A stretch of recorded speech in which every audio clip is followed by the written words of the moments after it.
My name is Peter Caldor, as Russ just said. Let me introduce my panellists to you for this discussion of is there scope for Sharia law in Australia? So on my left is Mehmet Özalp. He is an Islamic theologian, academic and community activist, and he is the founder and executive director of Islamic Sciences and Research Academy. And on Mehmet's left is Sam Green. Sam comes from Tasmania, though we won't hold that against him, of course. And Sam works with the Australian Fellowship of Evangelical Students and has a particular interest in Islamic Christian dialogue. And we will be joined in due course by Dia Muhammad. Dia is the founder of My Peace. You may recall last year various posters that were put up around Sydney. So Dia was the man behind that. Okay, well, let's get underway. You may or may not know that last year, in May 2011, the Australian Federation of Islamic Councils made a submission to a parliamentary inquiry on policy, calling for Muslims to be offered religious pluralism. In response, the then Commonwealth Attorney General of the time, Robert McClelland, said that there was no place for Sharia law in Australian society, and the government rejected any proposal for its introduction. He said, as our citizenship pledge makes clear, coming to Australia means obeying Australian laws and upholding Australian values. Australia's brand of multiculturalism promotes integration. If there's an inconsistency between cultural values and the rule of law, then Australian law wins out. So with those sorts of thoughts in the background, I might turn to ask Mehmet, please share with us, how do you see what Sharia is, and do you have freedom in this country to practice it? Well, Sharia is the practical and social reflection of Islam in a nutshell. It means literally a way to a watering hole, and it includes ethics, worship, liturgy, and law as well. Sharia has been a legal system, or it has become and developed into a legal system across Muslim history, and it was one of the most sophisticated legal system in the world for much of the Middle Ages, for about 1,000 years. And I feel that in the last 150 years, due to colonization, European colonization of the Muslim world, the dynamic nature of Sharia is lost. So you got a legal system which stopped developing for about 150, 200 years. And a lot of the problems that we have in our time due to either talking about Sharia, application of Sharia, originates from this discontinuity. So you have to look always to the past when you are applying Sharia. Another point is that Sharia is usually reduced to some penal codes, and then that's the focus, and it detracts us from the wide range of Islamic law itself, which is, as I said, very complex and sophisticated. And if we by Muslims, some Muslims like Taliban, they reduce it to these penal codes, and also other Muslims pick up on, non-Muslims pick up on this and see something seriously wrong with Islam or Sharia. And, yeah. So Sam, do you also see it as a total way of life from your understanding? Absolutely. When I've spoken to Muslims, they've made it clear that the Sharia is not just about the penal system, but it's about how you pray, how you do almost every aspect of your life. And so I guess in that regard, when I'm thinking of this question of the scope of Sharia in Australia, now I may be jumping ahead here, but Muslims are free to practice a lot of it already. So is that how you would see it, Mehmet? You're free to practice, essentially? I think so. I think that a lot of what we would call Sharia aspects are already ingrained in Australia. One example is in Sharia, there's something called HISPA. HISPA is public regulation, and when we have things like work cover, we go and check construction sites. We have councils checking businesses, putting regulations, putting fines. So these were all, it's part of Sharia, and it's called the institution of HISPA, and it was very much there in the Muslim history applied. And you have examples like, for example, in 1522 in Ottoman Empire, there was regulations about how much you can load a donkey.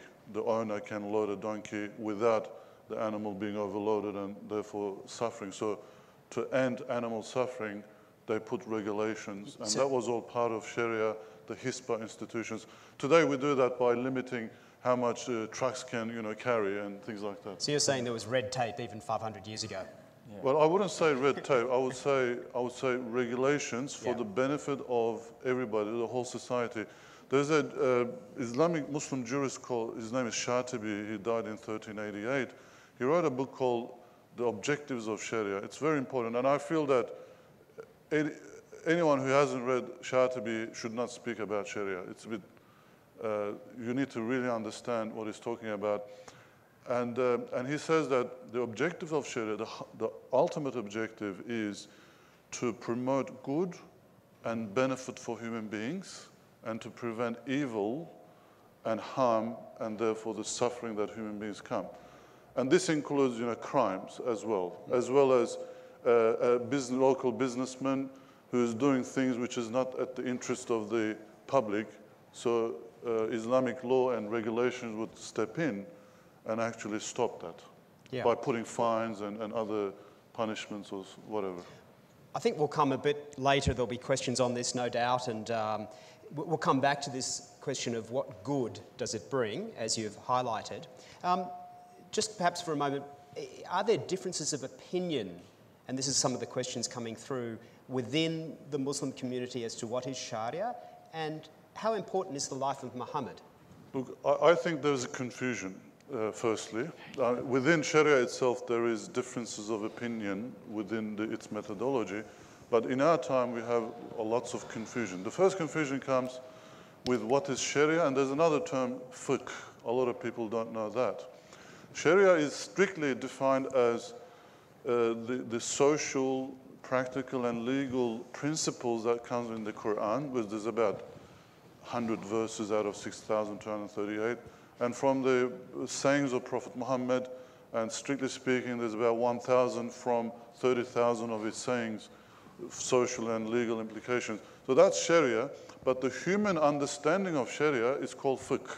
And literally in Arabic, fiqh means understanding. So Muslims were humble to think that, look, we can humanly, it's possible to understand, but we could make mistakes, or we could have difference of opinion in the way we understand and interpret these verse sources. And that's where some of the confusion and difference of opinion comes. So you've mentioned the importance, if you're going to talk about this topic, to really understand it. Sam, where do you derive your understanding of Sharia from? Sure. The way that I derive my understanding is that I listen to Muslims, I read the Quran, the Hadiths, and also from books like these, which are summary books of Sharia. So this is from the Sufi school of the Sunni. It's Hanafi school, actually. Yeah. I thought it was Sufi. Anyway, it's one of the four ones. We can check that out later on. There we go, that one there, Sufi. Anyway, and this is an example, and I guess I'd bring this up here because for many of us, we may not even know how to approach this subject. We might be thinking, I know something of the Bible, but where do I even begin with the Hadith? So where do I even begin with Sharia? And I guess there are books out here which would be a place to begin. So you'd recommend people enlighten themselves? Well, certainly you can look at this. This is one of the standard books, and it brings together what the Quran and the Hadith say, and would give those decisions of a particular Islamic school on those subjects. Okay. Well, just to comment on that, quickly, this book is a summary of, there's Imam Suyuti who wrote in 11th century, he's got 30 volumes of Islamic Sharia. And also, a lot of these books don't have the evidence that is behind some of these rulings. They'll just tell you the ruling.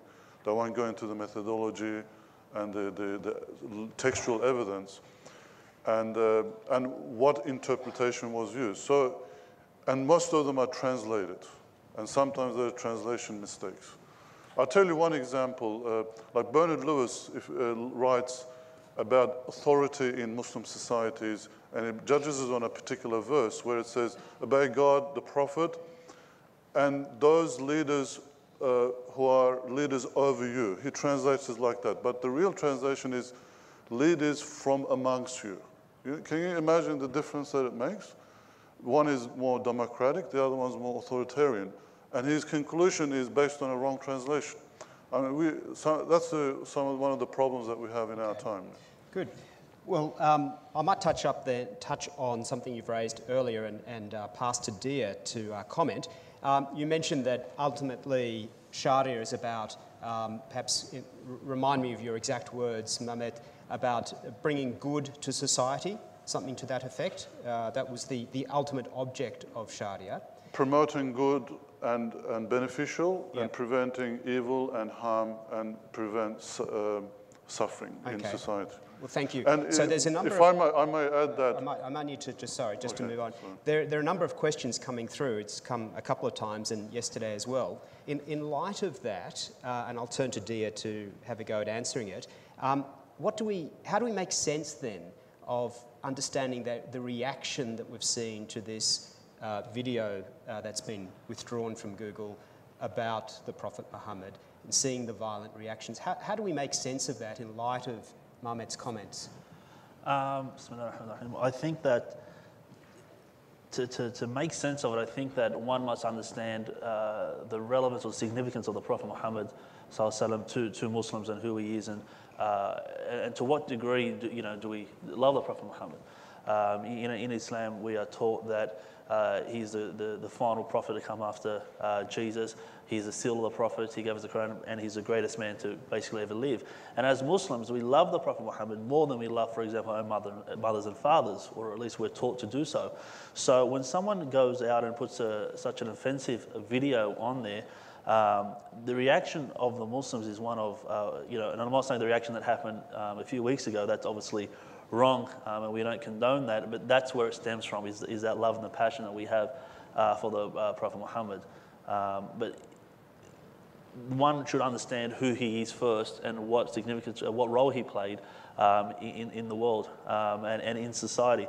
And you don't have to take the Muslims' point of view from it. You look at what Westerners and non-Muslims have written about him, and you get sayings like "Savior of humanity." You get the greatest man to ever live. These are actually non-Muslims saying these things. Quoting Michael H. Hart, for example, who called him the greatest man to ever live. Quoting George Bernard Shaw, who said that the more that I've researched him shows that he is indeed the saviour of humanity. The more I read about him, I'm more convinced that indeed he's the saviour of humanity. So when a video is made, in such offence, in such filth about a man who we, like I said, love more than we love our family, you can understand the reaction. I'd like to just, if you don't mind, push a little bit more on this, because it's not an isolated event. If we think back to Salman Rushdie, if we think to the Danish cartoons, if we think now to what's happened, how, according to Sharia, ought Muslims engage with their opponents? Please. Yeah. How, according to Sharia, how ought they engage with their opponents? Look, I think firstly we need to understand there's a lot of politics going into these things on both sides when something like this come out. I think the whole world now knows that if you want to provoke Muslims, you know what to do. Produce a cartoon, and if you want to put Muslims on the street, this is what you do. On the other hand, when Muslims protest, they're not just protesting about these things. Like for instance, in the Dutch cartoon scenario, in Pakistan, they went into, they burned effigies of the United States president in front of the US consulate. What's US got to do with the cartoons? It was in Holland.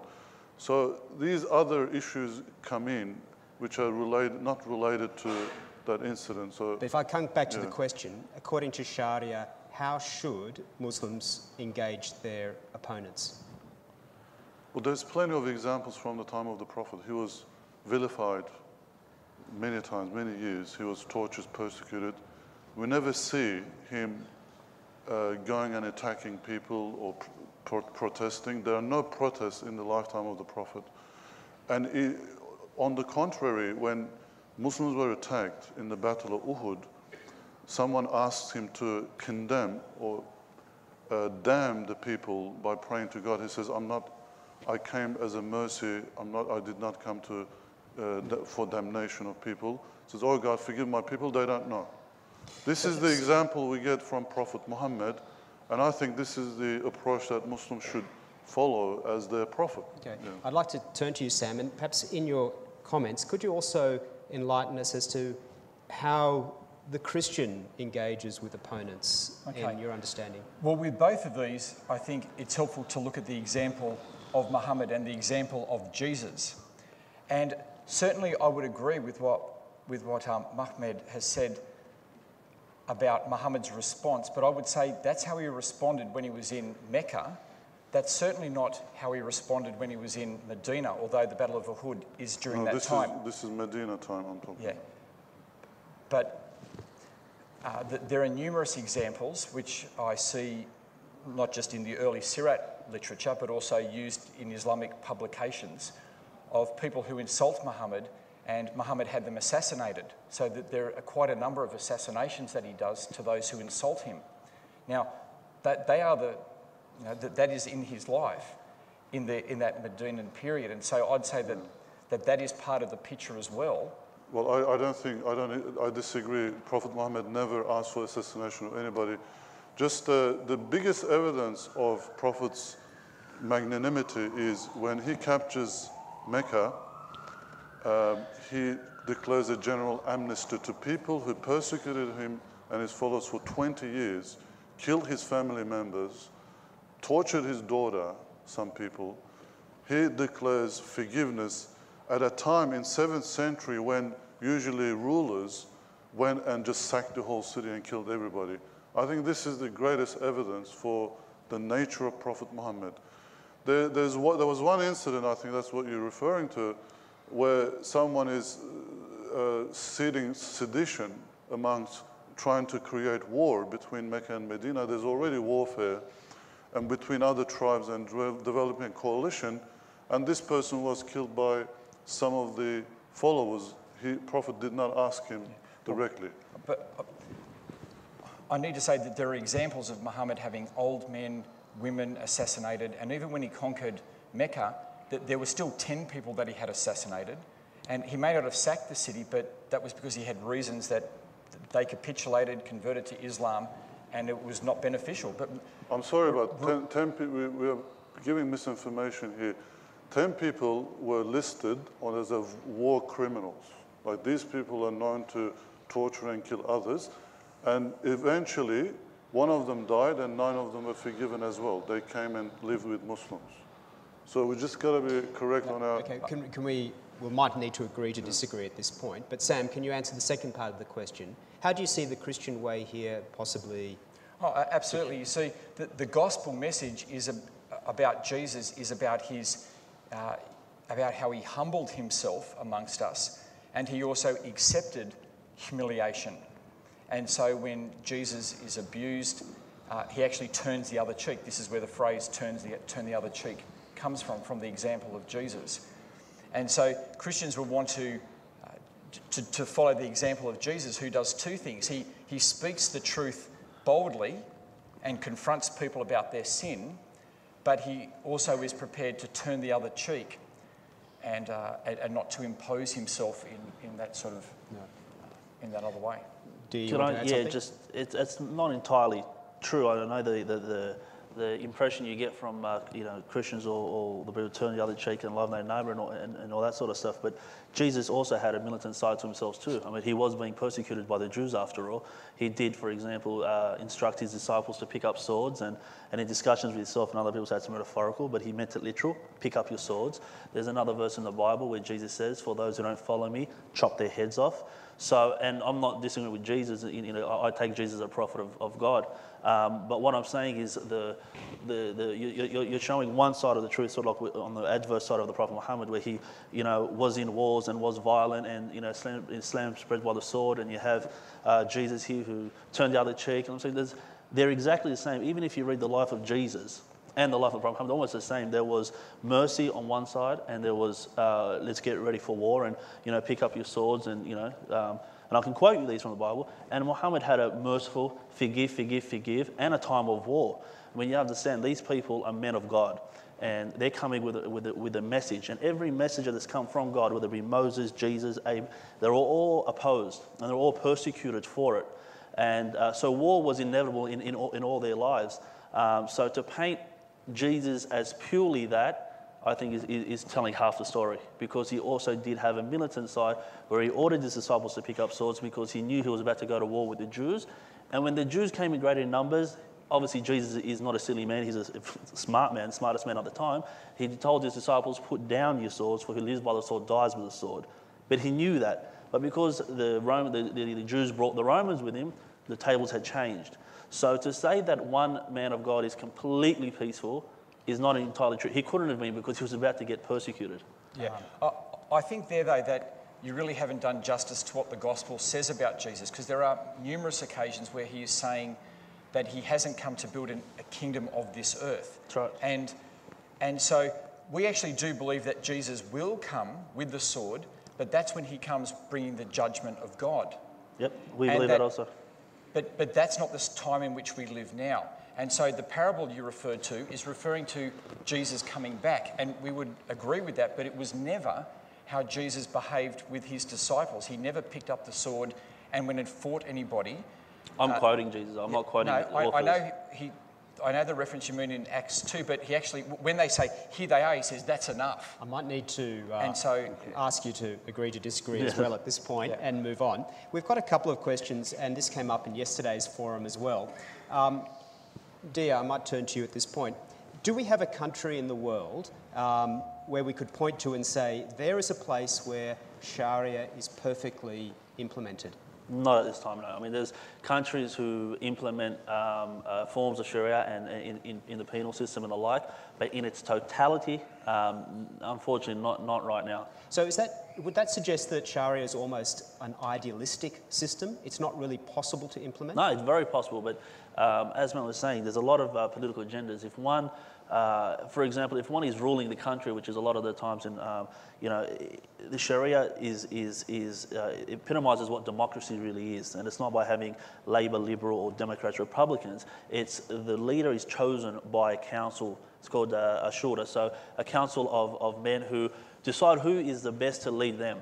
And there's no way, so that's a bit of democracy. But does that exist anyway? It doesn't, because people have their own agendas and they can't let the will of the people dictate, because then they might lose power. So is it in an ideal scenario for any practicing Muslim that they would wish for a full implementation of Sharia? Oh, definitely. I mean, look, we as Muslims say, Sharia law is God-given law. And given that we are the creations of God, who better to give us the rules of the game than the creator of humans? Now, it's a system in its totality where it has the solutions to everything. Solutions to alcoholism, gambling, surplus of women, violence, the way you treat women. And the common misconception is that Islam oppresses the women, when in fact it's Islam who liberates the women. We are the liberator of women, and what the West, and I'm generalizing here, does is, in my view, oppress the woman. And it's a common misconception that people have. But it is the perfect system, is Islamic law, obviously, because we believe it's God-given law. There have been a few questions about the treatment of women as well, so I might just dwell on that for a moment, just briefly. Particularly, there was one question that, why should a woman need to prove to a cleric under Sharia law, and I think this is one of the areas that there's suggestions to change our system here in the area of family law, why should a woman need to prove to a cleric that she can't be reconciled with her husband when an Australian court has already issued a divorce? Can I take that? Please, yeah. Look, we can't apply part of Sharia and then another part is some other legal system, then you'll have miscarriage of justice. So let's whichever way you look at it. So we have a situation here where we're talking about Australian divorce and marriage laws, and then bringing in one aspect of Islamic law. Of course, it's going to look bad. And so that's I think what Dia Mohammed was saying. I feel that either you implement Sharia ground up properly, building the society, and then the laws need to be adapted to modern circumstances where it's possible and where it can be reinterpreted. So is this an area that you'd like to see change in Australia in terms of our laws of family law? I don't think we need laws to be changed in Australia, but just there needs to be recognition that there are problems and issues with Muslim community where especially Muslim women, they need to feel that the divorce has been approved by a religious authority, and that authority does not exist, a legal religious authority in Australia. That's why we're having issues and problems. But presumably if she sought a divorce and granted one by an Australian government, she's not the one needing the clearance from a cleric if she sought the divorce. So why should she need to get that from a cleric as well? In this country, she doesn't. That doesn't mean to say what Australia's offering is wrong or invalid. It's just, two systems. For example, depending on where you go to get a driver's license, the requirements are different. It doesn't mean one requirement is different to the other. It just means for that it's different. Now, if she's a Muslim, she needs to obey by what the Muslim rules are, and that's to follow the procedure, whatever it may be. Look, there are opinions in the Muslim world that if any court approves the divorce, it's acceptable in Islam as well. But most Muslims don't know these things, so they need to go and consult someone. And depending on who they consult, they might get different answers. So we have this, again, confusion. It comes to the confusion that I've been talking about. I'd like to take the discussion a step further and beyond family law, and let's consider if we move towards sort of a full acceptance of Sharia, albeit that isn't the case anywhere at the moment in the world. There has been comments made by the European Court of Human Rights back in 2001 that Sharia is not compatible with democracy. And this comment came as a result of the Turkish Constitutional Court's decision to ban the Islamist party Refah on the grounds that, quote, democracy is the antithesis of Sharia. So, assuming that Sharia is this totalising system, how can we reconcile that with a system that we have here in Australia, which is founded on the separation of church and state? I think the greatest refutation of that statement is the Arab Springs that we have witnessed last year, and we're still witnessing. Muslim world wants democracy, as its majority of people want that. And Turkey has moved on since then. In 2002, Tayyip Erdogan, who comes from the Refah party line, he has changed his approach. He understood that mixing religion with politics in a rhetoric way was not the right way to go. And since then, he won 3 elections in Turkey, and Turkey has become one of the rising stars in the Middle East. So this just goes to show that we need to find ways of incorporating our Islamic principles in modern life. And if you do that, then you find solutions, But if you go head on saying Islam is not compatible with democracy or democracy is not compatible with Islam, you get nowhere. Is there, Sam, in your understanding here, though, a fundamental point of difference with Christianity in the understanding of church and state? Certainly, Christianity doesn't have an optimism about human governments. The message of the Torah, the prophets, the Psalms and the Gospel is that when humans try to run a theocracy, that they fail. And it's a reflection of our own sinfulness. And when we fail as governments, we fail spectacularly. And so, from the Christian perspective, the reason why we don't see Sharia being implemented properly is not because of the leaders are corrupt, but because everyone's corrupt. And so it will never work properly. And so this is why Christians have this understanding of the separation of church and state, because we realise that it's not our hope to be establishing a Christian government in that sense, because we're waiting for God to bring that government. So how ought a Christian person relate to a secular government? Well, the way that the Christians relate is, and I guess this is a reflection of how Islam has a different type of guidance to how Christianity does. With a lot of the Sharia, it is, as been said, there is rules for pretty well everything. Rules about how you go to the toilet, rules about how you, rules on almost everything you could possibly think of. Christianity is not like that. Christianity has several types of guidance from the scriptures. One is laws, which we are just to keep the laws. There's another large section from the books of Solomon of wisdom. And wisdom is sometimes you do this, sometimes you've got to do that. There's a large wisdom section. And then there's a section of what's called liberty or freedom. And so we see that our engagement with the government is an interaction of those things rather than just of laws being given, which we then want to impose as a government would on the population. Can I just say quickly, though, that the idea that Islamic law or Sharia law and democracy can't go hand in hand is actually false. Sharia law is a democracy. It's what you interpret to be a democracy. We are the ones that establish democracy. The way a leader comes about is by general council, and he can be removed if he is doing an injustice.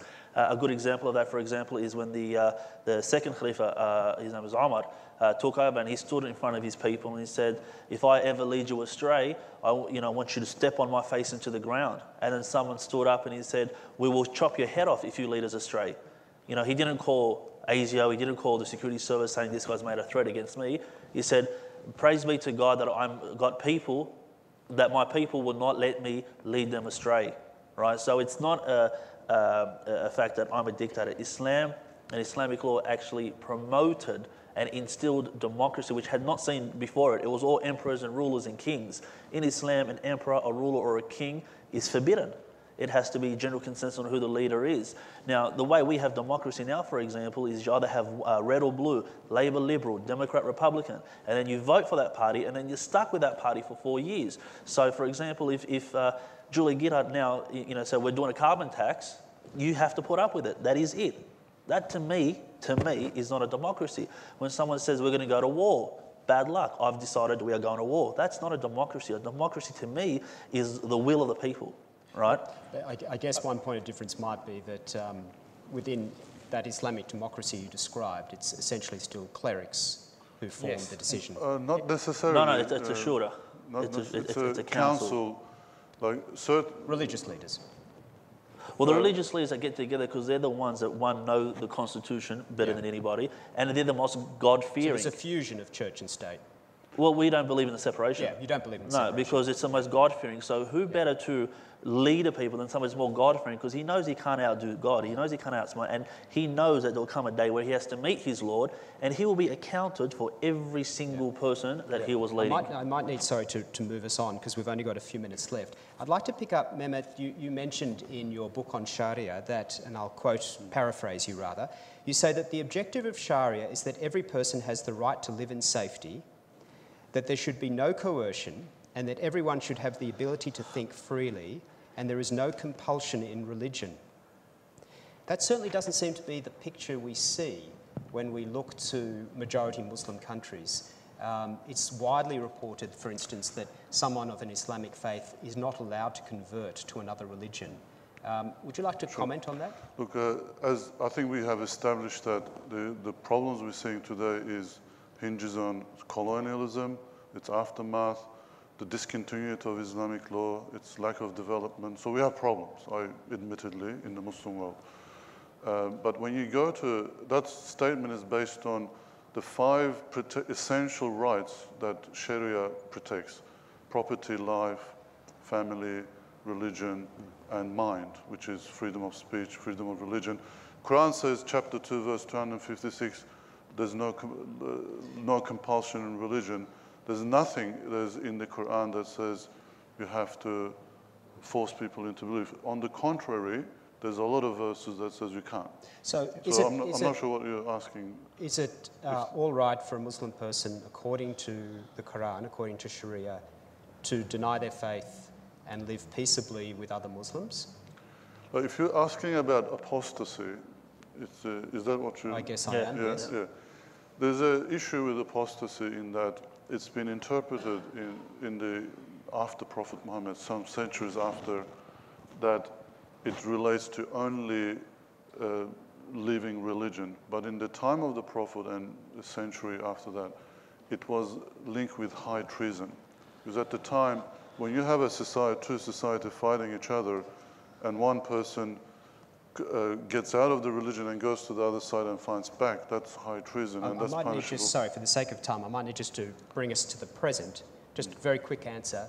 Today, in Muslim-majority countries, is it all right to abandon your faith and even adopt a Christian faith? Most Muslim countries, it's all right, but only in selected countries like Saudi Arabia, Afghanistan, or countries like this who have serious issues in terms of proper governance and so on. But countries like Indonesia, Turkey, elsewhere, Malaysia, this doesn't happen. Some of these Sam, would you like to make a brief I'd say comment on that's that? clearly not the case in many of those countries. Well, Turkey. Well, in Malaysia... Turkey doesn't even have capital punishment. Yeah, but I'm saying Malaysia was mentioned. In Malaysia, when you are born, you are told what religion you are, and it is very difficult, if not impossible, for a Malay to change their religion. I just feel that there's a lot of denial that is happening in this discussion, in that there are things that are happening that we see happening that are reported happening, excuse me, but we're told, no, they're not, and that's not a reflection of Islam, when I think in many ways it is. And how would this be a point of difference in your mind with Christianity? I mean, how does freedom work within Christianity in this regard? Well, certainly as Christians, we don't have a law of apostasy. For us, the Bible often talks about people who come into the faith and then they may leave, but we don't have a law of apostasy, so it's not a matter for us like that. And because we're not seeking to have a legal system, there's no apostasy law either.